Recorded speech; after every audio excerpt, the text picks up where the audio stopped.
The biggest mistakes I'll see is they won't make complete stops, or they will just kind of come up, look, and roll right through the stop. And people think that they've paused or that they've rolled to a stop and there's nobody in the intersection, and that's enough. But we're not called to market if it's enough. We're called to market if it's not done at all. Stopping over the limit lines is another big one because, again, they're looking to see if it's clear, especially on right turns. They want to pull up and see if it's clear to make that right turn, so they fail to make their proper stop behind the limit line and check first to see if anyone needs to cross. I would say 90% of the people out there taking drive tests are extremely confused with that limit line.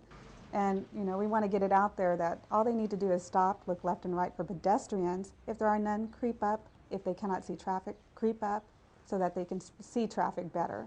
And then from that point, make their turns. A lot of times there are school buses on our particular route, and our applicant will just drive right through with the red lights on. You have children crossing, and that's an automatic fail because they didn't stop. Whether they're on the same side of the bus or the opposite side of the bus, you have to stop until those red lights go off.